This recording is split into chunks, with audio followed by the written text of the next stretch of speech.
Hi, we're here today with two CEOs, Love Malone and Tran Neville, who have started very successful companies and who will share their story and experiences on fundraising as a minority.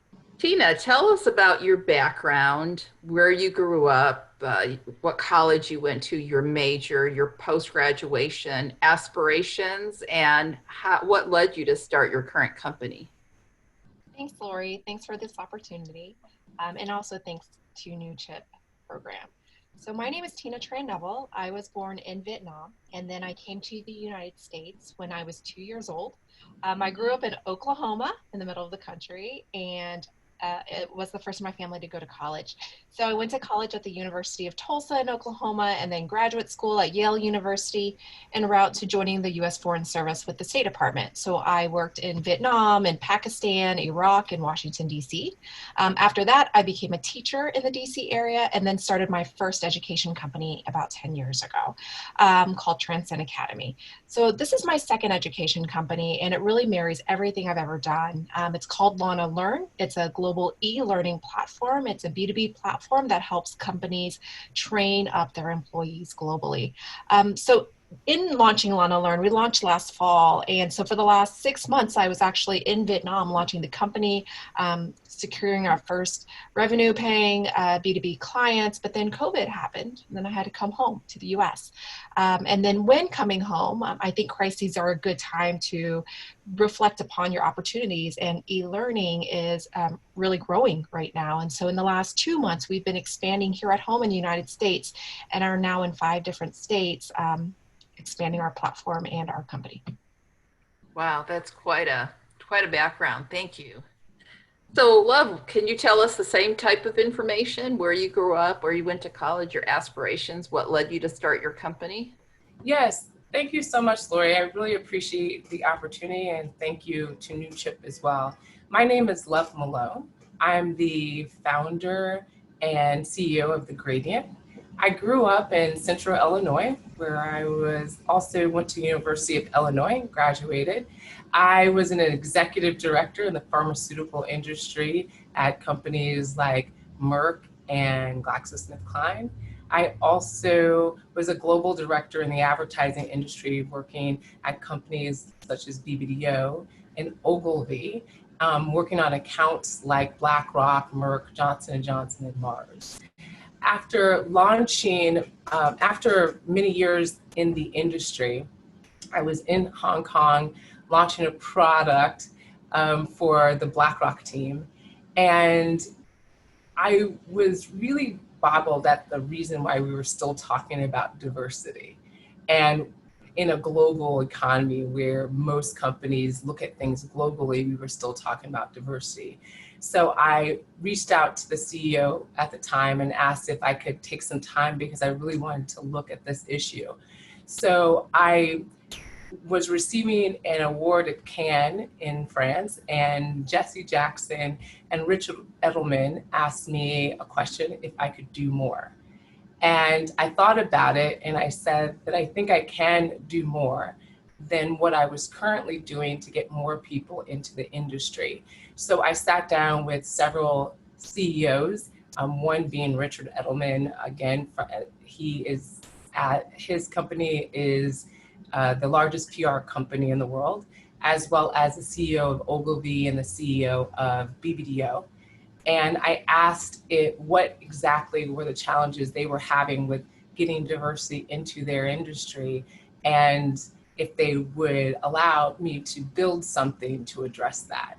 So we set out a couple years ago to build a product for the industry, by the industry. So we're really excited about the Gradient and where we are today.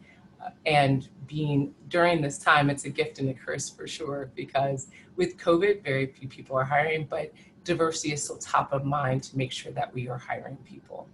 So, Tina, tell me, how do you balance being a mother and while building a company? What have you sacrificed both personally and professionally at each stage of your business to make it be successful?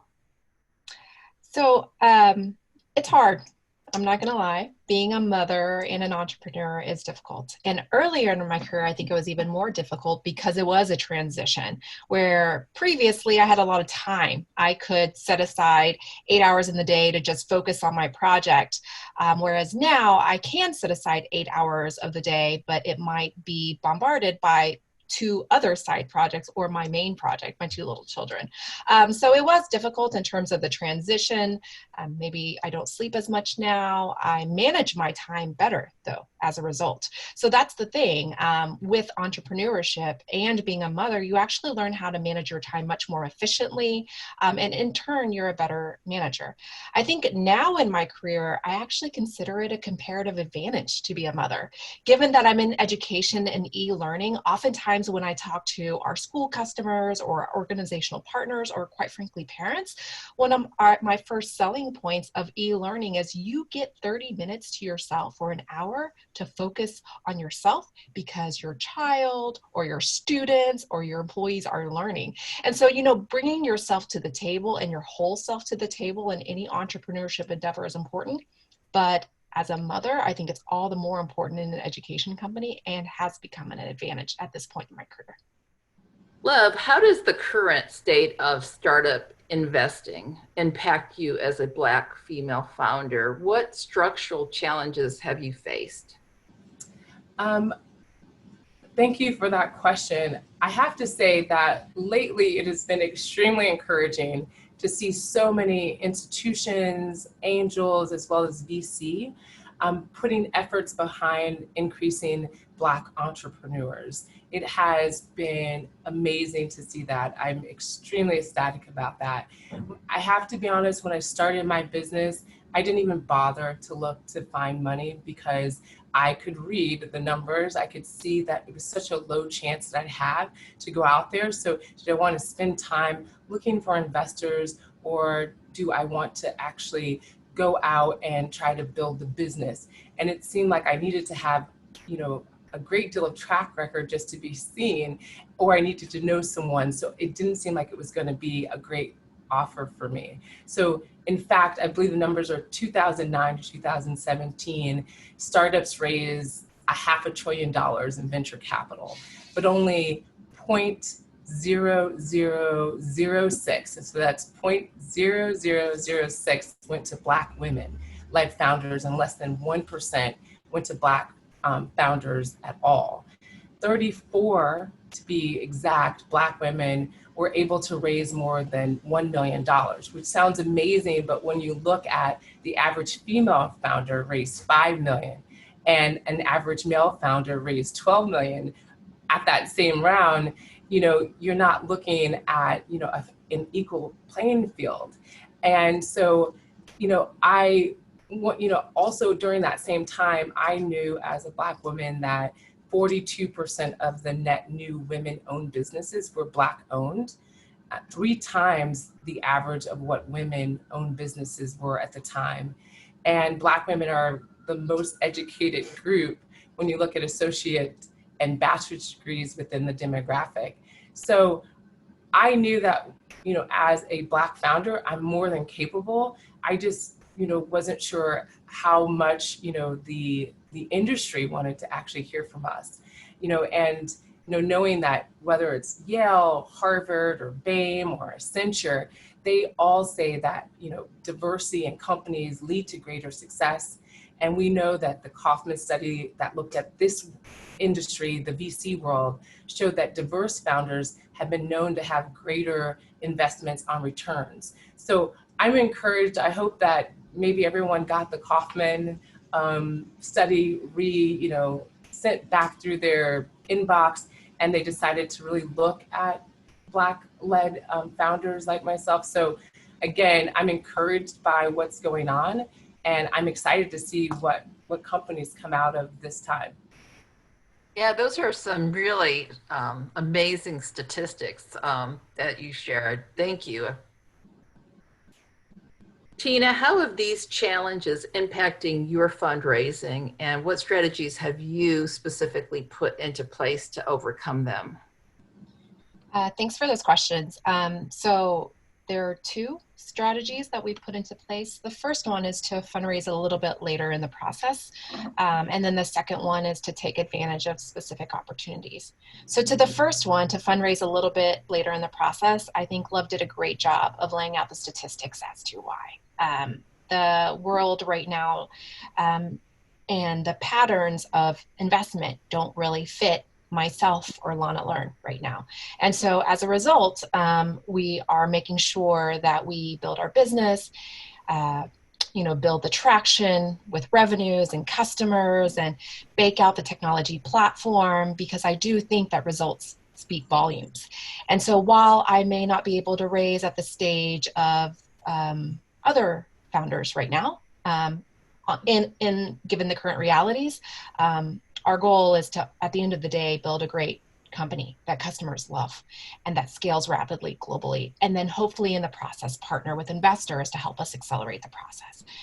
So that is the first strategy, is to fundraise a little bit later in the process, given the current realities of the world. I think the second thing is to be smart about taking advantage of what is changing in the world. And one thing that Love did allude to is that people are more invested in entrepreneurs of color and women entrepreneurs, and programs are coming up that focus on underrepresented, diverse founders. So one program that we're a part of right now is a program supported by Microsoft and Create 33, which is part of Madrona Ventures in Seattle, that focuses specifically on entrepreneurs of color. We come together, we talk about how to bake out our technology platform, advance it in a scalable way. How do we talk about our story? How do we talk about fundraising? How do we talk about the future way of the world and how we can be leaders in that space? And so being a part of Microsoft's Startups program alongside Create 33 and Madrona Ventures has been an incredible opportunity for us. And as a strategy, we'll continue to take and be a part of these opportunities that help us as founders. Great. No, that's amazing. Thank you so much for sharing that. Tina, as a follow-up question, why do you feel it's important that the industry change and be more inclusive to women and other minority groups? What would be the benefit to investors of this change?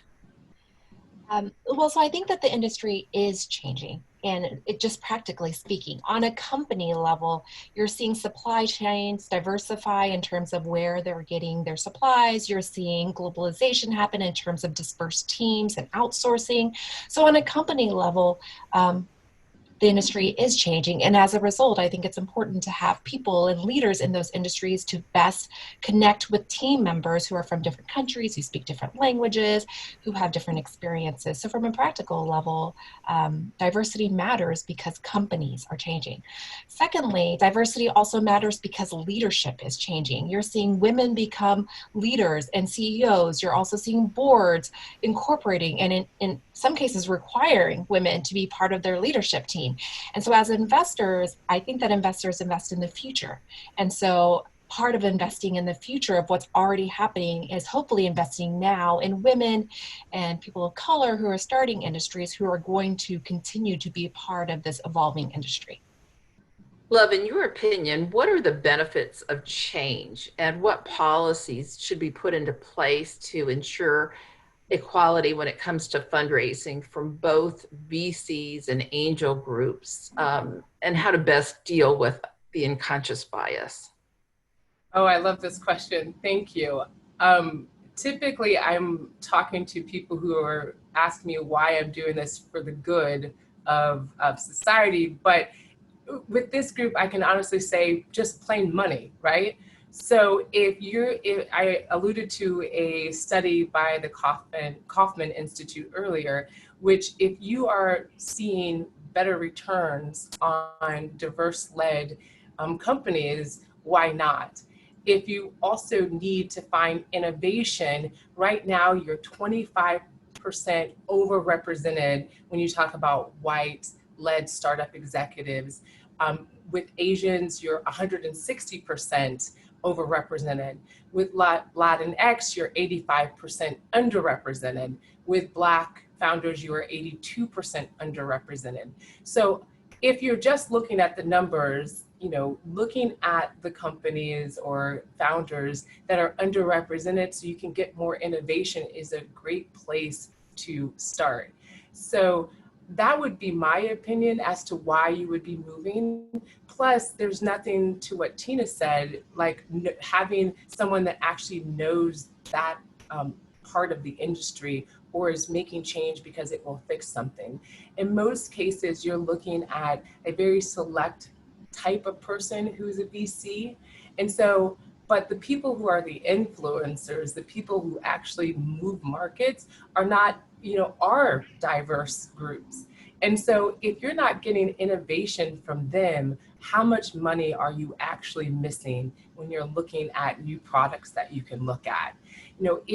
If it's an issue that, if you're looking at just, founders that can bring something new to the table that you haven't looked at, I think that is a reason to invest. And I would say, I love that there's a lot of different funds that are being set up and set aside for women of color and different, for women and people of color. I would ask you to also encourage you to look at bringing them into your fund as innovation as well, so that you can have someone not just set aside, but then also a part of the general fund. Can you tell me about additional policies or anything more that you feel can be done to help this change? Oh, yes. I would love to answer that question. As someone new coming in, I'm excited to say, here are my experiences. Not being someone from Central Illinois with a cornfield in my backyard, I don't have a great span of networking that's in the VC world. And neither do my parents, because again, Central Illinois. So we really, in order to connect with people who are not necessarily traditionally the people that you look at, I would love for some of the rules and how you're actually getting to people would be amazing. I had a couple things that I would probably suggest. One, make the information more accessible to get to you, because, again, now I kind of played with this. So I looked at stats, as you can tell, I love them. And I could see that most of the founders were either from Ivy League schools or they went to historically Black colleges. So I reached out to my friends to see who they can introduce me to. And then I called as many people I could to see who had this pitch book password that could go on and get information so I could actually, get some people that I could actually reach out to. And so I would ask that when people come to you cold, especially if the first thing you do is you look at, who that person is, who's on the team, and you look at their advisors and you don't see anyone instead of making that a negative, please make that a positive. Because you know how hard it was for someone that had no access to your world to get to you is. So if you only look at those 2 pages and take me out, it's really such a, it's not going to bring in innovation. So I would really love for some of those things to actually change and look at potential versus experience. So in many cases, we're looking at some of the founders for their potential of what they can do because of who they know. And I would ask that you look at everyone for their potential versus just their experience. And, when I look at the LinkedIn CEO even stepping down late last year to address the lack of diversity networking that they were able to achieve on LinkedIn, I mean, that should hopefully encourage you to make sure that you're putting information on your website so that you can get people in that may not have a connection. And again, not necessarily putting us as a side, I would say, organization as well, or a set aside all the time. That's great. that set aside are for people with chances, but if the people that are in the rules and they are meeting the expectations, bring more people of color and women into the general fund. To me, that is when you see change, when you don't need to have a set aside fund for us, that we're actually a part and inclusive. I built the Gradient, my company, because I wanted people to look at how we are the same, because that's how we get married, that's how teams are amazing, versus us looking at how we're different. So if we can be included into the, I guess, the main investment fund, and you're looking at how we are the same versus how we're different, that would be a great way for the industry to start with change. No, that's really amazing. That's just some great advice. Love, can you expound a little bit more on what policies need to be put into place to really help this change come about? Thank you so much. As I would say, a new person coming into this, I am coming from hopefully a fresh perspective. I mentioned I grew up in Central Illinois, which means my parents are there. We don't have a lot of access to the VC world, and there are many people like myself that just don't have access. So like the sports that we watch, not all the rules are the same. So people looking outside of the regular thing that they do would be amazing. The first thing I would suggest is making information more accessible, your information, how people can get to you. As I mentioned, I'm from Central Illinois, which means my parents are also from there. So we don't have a lot of access to you. Like a lot of people with great ideas, they just don't have a lot of access to get to you. So if you can, that's great to have a great article about you want to find me, but I have no way to get to you. And that is extremely difficult in order to do it. One of the things I did do was look at the stats, and I was able to see that a majority of 82% actually of all the investments of that 1% for Blacks either went to someone at a historically Black college or went to an Ivy League, which is great, but that leaves me out again. So I then decided to go to those people. So anyone I knew that went to an Ivy League school or went to an historically Black college, I reached out to them to see if they knew anyone who could connect. But because I'm in advertising and media, and healthcare, not very many of my contacts also had other contacts. So I then had to go out and learn about PitchBook, which was super expensive. So I reached out to the same people and asked if there was any way I could borrow their PitchBook for a half a day or a couple of hours so that I could, actually get to the VCs. I noticed that when people did look at my deck, they only looked at two things a majority of the time.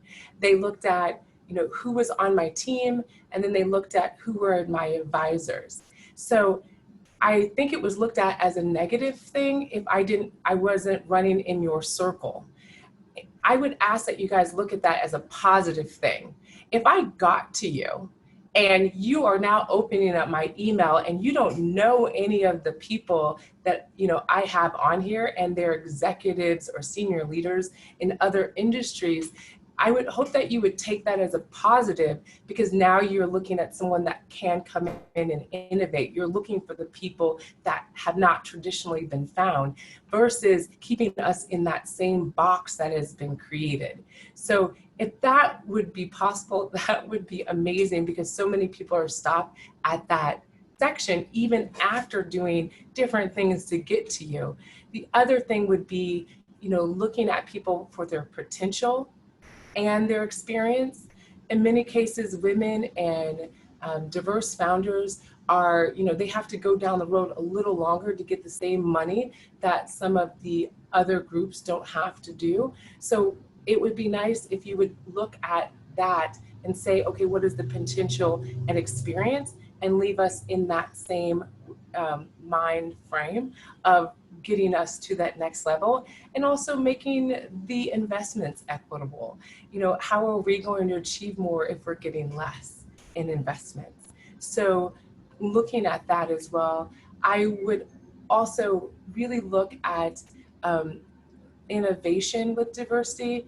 I love and I appreciate all the companies that have had funds set aside, knowing these problems have existed, and even more so after the start of the year, creating more funds and more opportunities. Thank you.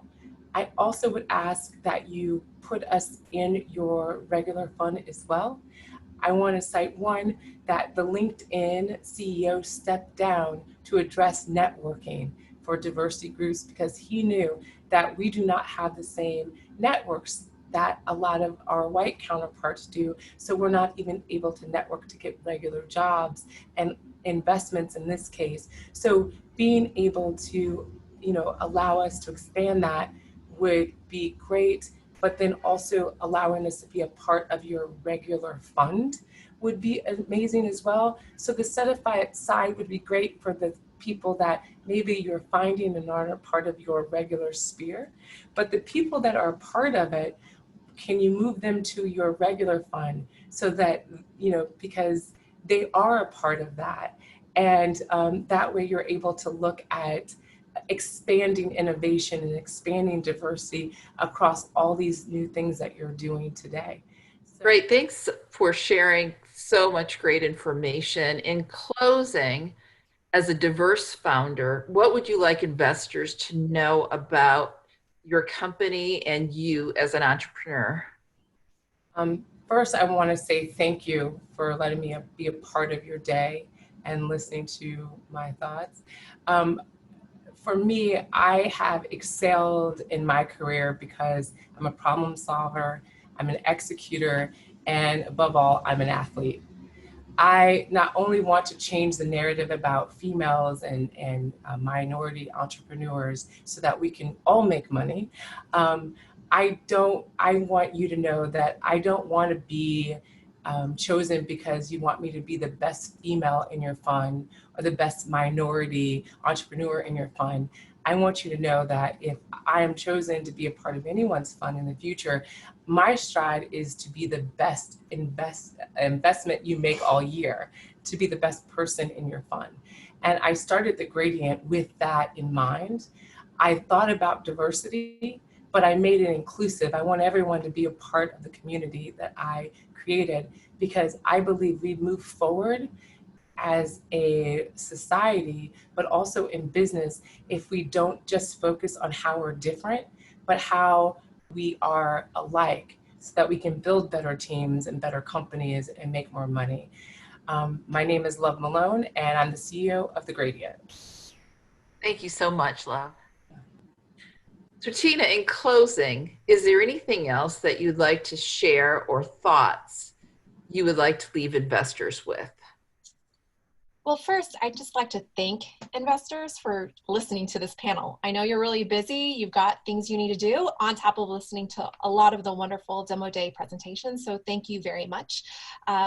As an entrepreneur, I have a really strong bias towards action. And so therefore, I'm really excited about what we talked about today. And I'm also excited to see how we all walk away from this a little bit more learning. For me, today was a great chance to reaffirm why diversity matters, why diverse teams matter, especially as I build Lana Learn, a global online company working in different countries. At the forefront of my mind should still remain, how do I diversify my team so that I also don't all look like me, so that we can connect with different types of customers.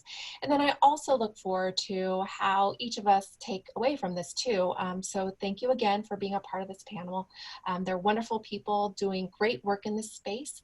And so I look forward to seeing how the ecosystem continues to change alongside our changing industry. Thanks so much, Tina, and thank you so much, Love. And I thank you for everyone who's tuned in to watch this panel. And I wanted to thank Newchip for giving us the opportunity to highlight these issues. So thanks, everyone, and have a great day.